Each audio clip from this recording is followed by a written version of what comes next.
ಇವತ್ತು third day ಆಗಿದೆ. So I started walking, believing small steps create big change. ಪ್ರತಿದಿನ ಒಂದು ಹೆಜ್ಜೆ ಜೀವನದಲ್ಲಿ ದೊಡ್ಡ ಬದಲಾವಣೆ ತರುತ್ತೆ. ಡೇ 3 ಅಲ್ಲಿ ನಾನು ಬೆಳಗ್ಗೆ ಎದ್ದು 1 ಅವರ್ ವಾಕ್ ಕಂಪ್ಲೀಟ್ ಮಾಡ್ಕೊಂಡೆ. ಮನೆಗೆ ಬರುವಾಗ ದಾರಿಯಲ್ಲಿ ಪಾರಿವಾಳಗಳ ಜೊತೆ ಎಂಜಾಯ್ ಮಾಡ್ಕೊಂಡು ಮನೆಗೆ ಬಂದು ಒಂದು ರಂಗೋಲಿ ಹಾಕಿ ಟಿವಿಯಲ್ಲಿ ಶ್ರೀರಾಮನ ಹಾಡುಗಳನ್ನ ಕೇಳ್ತಾ ಬಿಸಿ ಬಿಸಿ ನೀರಲ್ಲಿ ಹನಿ ಮಿಕ್ಸ್ ಮಾಡ್ಕೊಂಡು ಕುಡಿದೆ. ನಂತರ ನಮ್ಮ ಹಸ್ಬೆಂಡ್ ಎದ್ರು. ಅವರಿಗೆ good morning, have a great day ಅಂತ ವಿಶ್ ಮಾಡಿ ಒಂದು ಕೋಲ್ಡ್ ಕಾಫಿ ಮಾಡಿ ಕೊಟ್ಟೆ ಅವರಿಗೆ. ಆಕ್ಚುಲಿ ಕೋಲ್ಡ್ ಕಾಫಿಗೆ ಐಸ್ ಕ್ಯೂಬ್ ಯೂಸ್ ಮಾಡ್ತಾರೆ, ಆದ್ರೆ ನಾನು ಮಿಲ್ಕ್ ಆಲ್ರೆಡಿ ಫ್ರಿಜ್ ಅಲ್ಲಿ ಇರೋದ್ರಿಂದ ಯಾವುದೇ ತರ ಐಸ್ ಕ್ಯೂಬ್ ಯೂಸ್ ಮಾಡಲಿಲ್ಲ. ಮಿಲ್ಕ್ ಆಲ್ರೆಡಿ ಕೋಲ್ಡ್ ಆಗಿತ್ತು. ಅದಕ್ಕೆ ಎಷ್ಟು ಬೇಕಷ್ಟು ಮಿಲ್ಕ್ ತಗೊಂಡು ಅದಕ್ಕೆ 2 ಸ್ಪೂನ್ ಶುಗರ್ ಹಾಕಿ ಮತ್ತೆ 1 ಪಾಕೆಟ್ ನಾನು ಕಾಫಿ ಪೌಡರ್ ಹಾಕಿ ಮಿಕ್ಸಿಯಲ್ಲಿ ಬ್ಲೆಂಡ್ ಮಾಡಿದೆ. ಫ್ರೆಂಡ್ಸ್, ಇದು ನನ್ಗಲ್ಲ, ನಮ್ಮ ಯಜಮಾನರಿಗೆ ಮಾತ್ರ ಕೋಲ್ಡ್ ಕಾಫಿ ಮಾಡಿ ಕೊಟ್ಟೆ.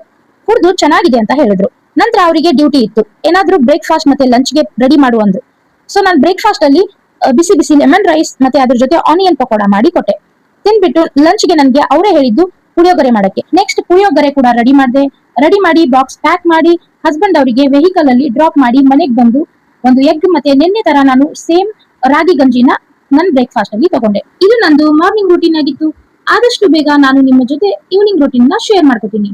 ಅಲ್ಲಿವರೆಗೂ ಬಾಯ್ ಫ್ರೆಂಡ್ಸ್, ಟೇಕ್ ಕೇರ್.